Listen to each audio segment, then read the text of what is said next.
আসসালামু আলাইকুম এভরিওয়ান, আমি সাব্বির বিন আব্দুল লতিফ। আমি প্রোগ্রামিং হিরো লেভেল 2 ব্যাচ 5 এর একজন স্টুডেন্ট। অ্যান্ড আমাদের অ্যাসাইনমেন্ট 5 এর জন্য একটি অ্যাসাইনমেন্ট দেওয়া হয়েছে, যেটা হলো একটা আমার পার্টে পড়েছে হলো পার্সেল ডেলিভারি সিস্টেম এপিআই। আমি এই প্রজেক্টের নাম দিয়েছি অ্যাপ ড্রপোলো।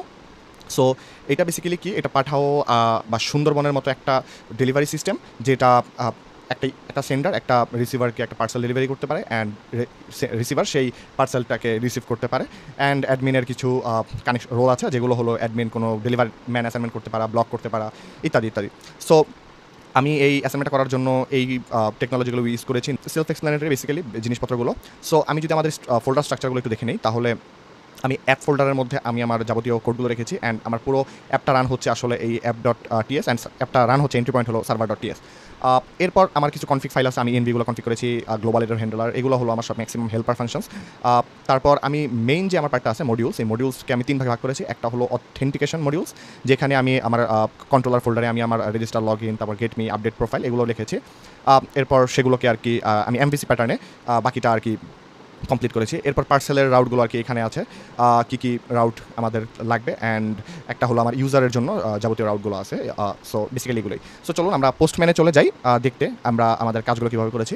সো এখানে আগে আমি আমার প্রজেক্টে স্টার্ট করে নিই, npm run dev। সো প্রজেক্টটা স্টার্ট হয়ে গিয়েছে, আর লোকাল হোস্ট 8000 পোর্টে রান করছে। আচ্ছা, সো আমরা চাইলে একটু আগে হেলথ চেক করে দেখতে পারি যে আমাদের প্রজেক্টটা কি ঠিকমতো রান করছে কিনা। হ্যাঁ, সার্ভার রানিং। সো বেসিক্যালি আমার বেস ইউআরএলটি যে এরকম দেখতে, এপিআই v1, আমি v1 এর মধ্যে আমার সকল কাজগুলো করেছি। সো প্রথমে যদি আমরা একটু শুরু থেকে আসি, যে প্রথমে আমাদের একটা অ্যাডমিনের রেজিস্ট্রেশন করতে হবে। অ্যাডমিনের রেজিস্ট্রেশন করার জন্য আমরা এখানে বডিতে দেখতে পাচ্ছি অ্যাডমিন ইউজার, তার সকল যাবতীয় তথ্য দেওয়া আছে। অ্যান্ড আমি যদি এই রাউটটাকে ট্রাই করি, তাহলে আমার ইউজার ক্রিয়েশন সাকসেসফুল। সেম আমরা সেন্ডারের জন্য একটা রাউট ইউজার ক্রিয়েট করতে পারি, অ্যান্ড সেম আমরা একটা রিসিভারের জন্য ইউজ করতে পারি। আমাদের সামনে এই 3টা জিনিস লাগবে। ওকে, সো আমরা যদি একটু এই 3টা অন রাখি, আমাদের সামনে লাগবে। সো যে কোনো একটা ইউজারকে আমরা লগ ইন করতে পারি, কিন্তু তার আগে আমরা একটা যদি এরকম একটা ইউজারকে লগ ইন করাতে চাই, তাহলে আমাদের যেহেতু ইউজার লগ ইন আছে, আচ্ছা আমরা আগে ওই ইউজারটা ক্রিয়েট করি। একটা জেনারেল একটা ইউজার আছে, সো আরেকটা ইউজার ক্রিয়েটেড। অ্যান্ড আমি যদি এখন লগ ইনে যাই, লগ ইনে গিয়ে দেখতে পারবো যে আমি এইখানে এই ইমেলটা দিয়ে পাসওয়ার্ডটা দিয়ে লগ ইন করতে পারবো। লগ ইন করলে আমার লগ ইন সাকসেসফুল, অ্যান্ড আমার access token and refresh token চলে আসছে। আর আমি যদি একটু চেক করি, তাহলে আমার কুকিসেও একটা অ্যাক্সেস টোকেন, একটা রিফ্রেশ টোকেন সেট হয়ে গেছে। আচ্ছা, সো এইটা দিয়ে আমরা বাকি কাজগুলো করতে পারবো। সো যদি ধরেন আমি আমার এখন এই অ্যাক্সেস টোকেনটাকে নিয়ে যাই, অ্যাক্সেস টোকেনটাকে নিয়ে গিয়ে আমি যদি একটু আমার গেট মি রাউটটাকে আনার চেষ্টা করি, তাহলে কি দেখতে পারবো, আমি আমার প্রোফাইল ডেটা সাকসেসফুলি চলে আসছে। সেমভাবে আমরা আপডেটও করতে পারবো প্রোফাইল, সেটার জন্য আমাকে আগে হেডারটা চেঞ্জ করে দিতে হবে। সো যদি এটা করি, অ্যান্ড আমি যদি আপডেটের জন্য আমার এখন ইউজার নেম ছিল, আমার নাম ছিল হলো জন ডো, আমি এখন আপডেট প্রোফাইলে করতে চাচ্ছি জন ডো সেন্ডার। সো এইটা আমার আপডেট হয়ে যাবে। অ্যান্ড যদি আমি ট্রাই করি, যেহেতু আমার ঠিকঠাক মতো দেওয়া হয়েছে, আমার নামটা এখন জন ডো সেন্ডার হয়ে গিয়েছে। অ্যান্ড আমি যদি গিয়ে চেক করি, আবার আমার নামটা কিন্তু এখানে আপডেট হয়ে গেছে। আচ্ছা, সো এই সেমভাবে আমাদের পাসওয়ার্ড চেঞ্জের অপশনগুলো দেওয়া আছে, রিফ্রেশ টোকেন, নতুন করে রিফ্রেশ টোকেন জেনারেট করার অপশন দেওয়া আছে। অ্যান্ড অফকোর্স আমরা চাইলে ইউজারকে লগ আউট করা দিতে পারি। সো ওকে, আমাদের এখানে যেহেতু লগ আউট করার আগে এখানে একটা অপশনটা দেখা যাচ্ছিলো, সো এটা যদি আমি করে দিই, তাহলে আমার ইউজার লগ আউট হয়ে গেছে। সো এখন যদি আমি এই আমাদের অথ রাউটটা মোটামুটি শেষ, তাহলে আমরা চলে যেতে পারি আমাদের পরবর্তী যে রাউটগুলো আছে। সো একটু আমি বাকিগুলো একটু ক্লিয়ার করে নেই। সো আমি আগে একটা আমার ইউজার একটা সেন্ডারকে আমি লগ ইন করাই। সেন্ডার লগ ইন হলো, ওকে, এটা রেজিস্ট্রেশন। আমার আগে একটা সেন্ডারকে রেজিস্ট্রেশন করাতে হবে, লগ ইন করাতে হবে। সো সেটার জন্য আমি একটা রেল কমান্ড আমি কেটে দিই। অ্যান্ড আমি যদি এখন ট্রাই করি, আমার লগ ইন সাকসেসফুল হয়ে গিয়েছে। এখন আমি আমার এই অ্যাক্সেস টোকেনটা নিয়ে গিয়ে আমি চাইলে এখন একটা পার্সেলকে করতে পারবো। আচ্ছা, তার আগে আমি যেহেতু আমি একটা অ্যাডমিন রাউট, এগুলো ম্যাক্সিমাম অ্যাডমিন রাউট আপনি দেখতে পাচ্ছেন। সো এগুলো আমি একটু পরে করছি, কিন্তু তার আগে আমরা একটা পার্সেল পাঠানোর ওয়ার্ক ফ্লোটা একটু দেখে আসি। সো একটা পার্সেল ক্রিয়েট করার জন্য আমাদের প্রথমত এরকম একটা ডেটা ক্রিয়েট করা লাগে, আমাদের রিসিভারের ইমেল বা এইসব দিতে হয়। বাট তার আগে আমাকে সেন্ডারকে একটা এখানে সেন্ডার অথরাইজেশনটা দিতে হবে। সো আমি যদি এখন ক্রিয়েট করার চেষ্টা করি, তাহলে দেখবো পার্সেল ক্রিয়েটেড সাকসেসফুল। সো এখন যদি আমি এই ট্র্যাকিং আইডিটা নিয়ে গিয়ে ট্র্যাক পার্সেলে গিয়ে আমি যদি এইটা চেঞ্জ করে দেই, তাহলে দেখবো আমার পার্সেল ট্র্যাক সাকসেসফুল, অ্যান্ড আমার বর্তমান ডিটেলসটা এখানে দেখাচ্ছে। সো এইরকম চলেন তাহলে আমরা বাকি যেই কাজগুলো আছে আমাদের, সেগুলো একটু দেখে ফেলি পার্সেলের। এই রাউটটা অ্যাডমিন অ্যান্ড ওনারের, যখন আমি অ্যাডমিন দেখাবো তখন এটা দেখাবো। So get my send parcels, এইটা যদি আমি করতে চাই, তাহলে আমার খালি এইখানে আমার যে এটা ছিল সেটা দিয়ে দিলেই হয়ে যাবে।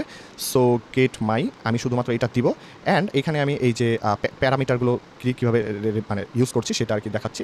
সো এইটা যদি করি তাহলে আমার সর্টেড অবস্থায় আমার যে যতগুলো তৈরি করা আছে আমার নিজের সেগুলো অটোমেটিক চলে আসবে অ্যান্ড আমার ইউজার আইডিটা সে আসলে আমার সেশন থেকে নেবে। সো আপডেট পার্সেল আমরা এইভাবে চাইলে করতে পারি। সো চলুন করে ফেলি, বাট তার আগে আমার একটা পার্সেলের ডেটা দরকার হবে। সো সেটা করব, বাট তার আগে আমি এটা একটু কপি করে নিই। আমার একটা ট্র্যাকিং আইডির যদি আমি একটা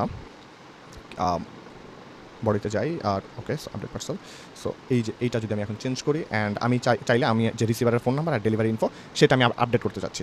সো এটা দেখেন সাকসেসফুলি আপডেট হয়ে গিয়েছে অ্যান্ড আমি চাইলে এই যে এখন আর্জেন্সি হলো আর্জেন্ট, আগে ছিল এক্সপ্রেস আমি যখন ক্রিয়েট করেছিলাম অ্যান্ড বাকি সব ডিটেলসগুলো যেগুলো আমরা আপডেট করতে চেয়েছি সেগুলো আপডেট হয়ে গেছে। একইভাবে আমার এখানে ডিলিটগুলো কাজ করবে, বাট এখন আমি দেখানোর স্বার্থে আর কি ডিলিটটা করছি না, বা আমি চাইলে ডিলিটটা করতে পারি। হ্যাঁ ডিলিটটা আচ্ছা এটা হলো ক্যান্সেল, একটা সেন্ডার চাইলে এই পার্সেলটা ক্যান্সেল করে দিতে পারবে। সো আচ্ছা আমি এটা না করি, আপাতত বাকিটা দেখাই। Get my received parcel. So এটা হলো আমি যদি রিসিভার হই আমার জন্য কী কী পার্সেল রিসিভের অপশন আছে সেগুলো দেখা। সো সেগুলো দেখার জন্য আমি চাইলে একটা লগ ইন ক্রেডেনশিয়ালস নিয়ে আসতে পারি একটা রিসিভারের জন্য।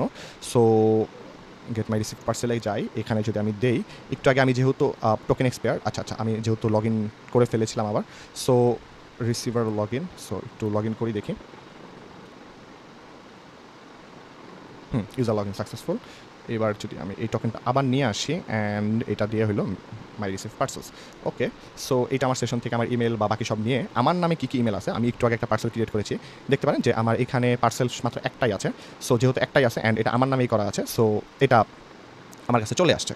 আচ্ছা, সো চাইলে এখন আমরা এখানে একটা জিনিস আছে যে আমি রিসিভার আমি চাইলে পার্সেলটা কনফার্ম করতে পারি। ওকে, সো চলুন দেখি আগে আমি পার্সেলটা কনফার্ম করতে পারি কিনা। এখানে একটা সমস্যা হবে, সমস্যাটা হলে আমি আপনাদের বলছি, এক্সপ্লেন করছি জিনিসটা কী। সো কনফার্ম ডেলিভারি করার জন্য আমি যখন এখানে যাব তখন আমাকে বলবে দেখবেন যে parcel must be out for delivery to confirm delivery. So একটা রিসিভার চাইলে কনফার্ম করতে পারবে ডেলিভারি, বাট তার জন্য পার্সেলটাকে আগে কিছুগুলো স্টেপ পার করে আসতে হবে, কিছু ধাপ পার করতে হবে। সো আমি এই যে এইখানে এই জিনিসটা দিয়ে রেখেছি, কিন্তু এটা আপডেট করার জন্য আমার অ্যাডমিন হওয়া লাগবে। যেমন প্রথমে আমার যে ডেলিভারিটা মানে আমি সেন্ডার রিকোয়েস্ট করছে সেটা অ্যাপ্রুভ থাকা লাগবে। আমি যদি এখন গিয়ে দেখি আমি রিসিভার, হ্যাঁ এখন এই পার্সেলের এটা কী আছে, স্ট্যাটাসটা কী আছে, কারেন্ট স্ট্যাটাস রিকোয়েস্টেড, মানে আমি রিকোয়েস্ট করেছি, একটা ইউজার সেন্ডার রিকোয়েস্ট করেছে। সো তারপর হলো এখান থেকে অ্যাপ্রুভ করবে অ্যাডমিন। তারপর হলো পিকড আপ, এটা হলো প্যাকেজ কেউ একজন আমি কোনো একটা ডেলিভারি ম্যানকে যখন অ্যাসাইন করবো তো এরপর এটা পিকড আপ হয়ে যাবে অ্যান্ড সরি অ্যাসাইন্ড হয়ে যাবে, এরপর পিকড আপে ক্লিক করতে হবে, এরপর ইন ট্রানজিট অ্যান্ড অবশেষে আউট ফর ডেলিভারি দিতে হবে। সো আমি একটা অ্যাডমিন আগে লগ ইন করি, সো আমার তাহলে এটা দেখাতে সুবিধা হবে, কারণ বাকি অপশনগুলো আমি মোটামুটি দেখিয়ে ফেলেছি, শুধুমাত্র ডেলিভারিটা বাদে। সো চলুন আগে আমরা একটু অ্যাডমিন লগ ইন করি একটা। সো অ্যাডমিন লগ ইন করার পর আমি এইখানে একটা অ্যাডমিনের পাবো। সো সেটা দিয়ে আমি আগে আমার একটা আপডেট করার অপশনটা আগে দেখাই। সো আপডেট পার্সেল স্ট্যাটাসে যদি আমি চাই অ্যান্ড আমি যদি এখন হেডার্সে অ্যাডমিনের যে নতুন এটা আছে সেটা দিই অ্যান্ড আমার হইলো একটা আগে সবগুলো পার্সেল আমার আনা লাগবে। সো এটা আনি, তাহলে আমি আমার আইডিটা পেয়ে যাব। আমার অ্যাডমিন রাউট ঠিকঠাক মতো কাজ করছে, ইয়েস। সো আমি দেখতে পাচ্ছি যে একটা আমার আইডি আছে, সেইটা আমার দিয়ে আমি স্ট্যাটাসটা আপডেট করতে যাব। আচ্ছা, স্ট্যাটাস আপডেট করার সময় আমি আগেই পিকড আপ করতে পারবো না, আমি পিকড আপ করতে গেলে বলবে can not transit from requested to picked up, আমার সবগুলো ধাপ আগে পার করে আসতে হবে। সো আগে চলুন আমরা তাহলে আমাদের ডেলিভারি ম্যানটাকে অ্যাসাইন করে দেই। আচ্ছা, আমার ডেলিভারি পার্সোনালকে আমি এখন আগে অ্যাসাইন করতে যাব। আচ্ছা, ডেলিভারি পার্সন অ্যাসাইন হয়ে গিয়েছে। আচ্ছা, সো এরপর হলো আমরা কি করব, আমরা এখানে এইটাকে অ্যাপ্রুভড করে দেব। সো গেলাম, আমরা অ্যাপ্রুভ করলাম, একটা ডেলিভারি পার্সন অ্যাসাইন হয়ে আছে। সো এরপরে দেখবো আমরা ডেটাটা আমাদের যে একটা ডেলিভারি পার্সন অ্যাসাইন হয়ে আছে। সো একটা পিকটা এবার হলো আমি বলবো ডেলিভারি পার্সন অ্যাসাইন এটা পিক করে ফেলেছে। আচ্ছা, সো এরপর হলো আমি দিব, এরপর হলো আমার ইন ট্রানজিটে আছে, এখন এই আপডেটটা করতে হবে, না হলে আমি আমার বাকি কাজগুলো করতে পারবো না। সো ইন ট্রানজিট, আচ্ছা আমার এই যে স্ট্যাটাসটা ইন ট্রানজিট হয়ে গিয়েছে, এখন আমি চাইলে আউট ফর ডেলিভারি দিতে পারবো। ওকে, সো দেই তাহলে আমি আউট ফর ডেলিভারি। সো দিলাম আউট ফর ডেলিভারি। এখন যদি আমি আবার রিসিভারে চাই, এই যে get delivery history confirm delivery, so আমি এখন একটা রিসিভার, আমি ডেলিভারিটা পেয়েছি অ্যান্ড আমি কনফার্মে ক্লিক করলাম যে ডেলিভারিটা আমি পেয়ে গেছি। সো এই যে দেখেন আমি কিন্তু ডেলিভারিটা পেয়ে গিয়েছি, এটা কিন্তু আমার কাছে এখন কনফার্ম যে সব কিছু কিন্তু আমি এখানে দিয়ে দিয়েছি যে আমি ডেলিভারি নেওয়ার সময় মানে আমি রিসিভার আমি কীভাবে কী করলাম এগুলো। সো আর এই যে আমার যে প্রাইসিংগুলো এগুলো অটোমেটিক ক্যালকুলেট হয়, এটা একটা ফাংশন আমি ইউজ করেছি, সেটা আমি দেখাচ্ছি একটু পরে। কিন্তু আমি যদি এখন যাই তাহলে আমি এখন পার্সেল স্ট্যাটাসটা যদি আমি আবার বা আমি একটা গেট অল পার্সেলস অ্যাডমিনে করি, তাহলে আমি দেখতে পারবো যে আমার এই যে এই পার্সেলটা ছিল এটা ডেলিভার্ড হয়ে গিয়েছে। Package received in good condition, এটা হলো যে পার্সেল রিসিভ করেছে সে আর কি এটা দিয়েছে। আচ্ছা, সো একটা জিনিস আমরা দেখতে পারি চাইলে যে আমার দেখেন এই যে ডেলিভারির যে স্ট্যাটাসগুলো, এইগুলো কিন্তু স্ট্যাটাস হিস্ট্রি কিন্তু এইরকমভাবে এসেছে, দেখতে পাচ্ছেন। সো এইটার জন্য আমার একটা রাউট আছে। সো এই যে get parcel status history, so এটা অ্যাডমিন অথবা শুধুমাত্র অ্যাডমিন অথবা ওনার দেখতে পারবে। সো আমরা যখন কোনো একটা ই কমার্স সাইটে যাই, আমাদের স্ট্যাটাসগুলো কিন্তু সিরিয়াল বাই দেখায়। সো এইটার জন্য আর কি একটা রাউট বেসিক্যালি। সো আমি যদি এখন এখানে যাই, এখানে গিয়ে আমি অ্যাডমিন হিসেবে যদি এটা দেখতে চাই, তাহলে দেখতে পারবেন parcel not found. Okay, so আমার আইডিটা ভুল হয়েছে, সরি। সো আমি কি এই আইডিটা কপি করে নিয়ে আসি। এটা হলো ওনার, যে ওনার সে দেখতে পারবে, আর একটা অ্যাডমিন দেখতে পারবে। এই যে আমার কিন্তু স্ট্যাটাসটা সিরিয়াল বাই আছে, প্রথমে রিকোয়েস্টেড ছিল, কখন ডেলিভার্ড হয়েছে না হয়েছে এগুলো কিন্তু সব কিছু দেখা যাচ্ছে। এরপরে আমাদের একটা গুরুত্বপূর্ণ জিনিস ছিল গেট পার্সেল স্ট্যাটিস্টিক্স। সো এইটাও একটা অ্যাডমিন দেখতে পারবে, অ্যাডমিনের জন্য আর কি এই রাউটটা ক্রিয়েট করা। সো আমি যদি একটু যাই অ্যান্ড পার্সেলের স্ট্যাটিস্টিক্সগুলো আর কি এখানে সুন্দর মতো দেখা যাবে।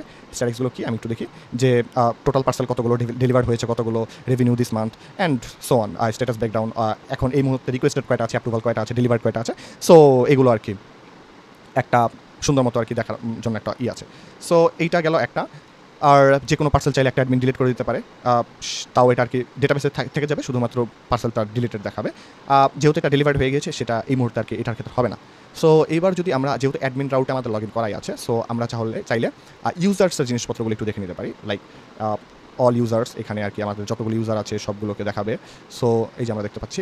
তারপর চাইলে গেট ইউজার বাই আইডি, এটা শুধুমাত্র অ্যাডমিন করতে পারবে। চাইলে আমরা দেখতে পারি একটা ইউজারের আইডি আমরা একটু নেই। ওকে, সো এইটার জন্য আমাদের এইটাও লাগবে।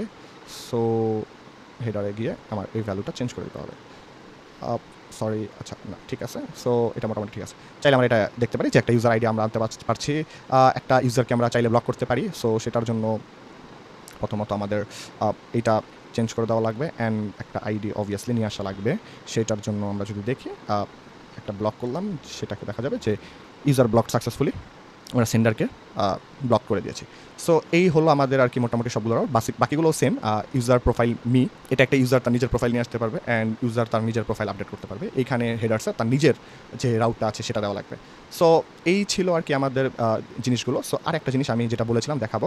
সো এইটার জন্য আমি একটা ইউটিলস ফাংশন ক্রিয়েট করে রেখেছিলাম, যেখানে আমি ফি ক্যালকুলেট করতেছিলাম।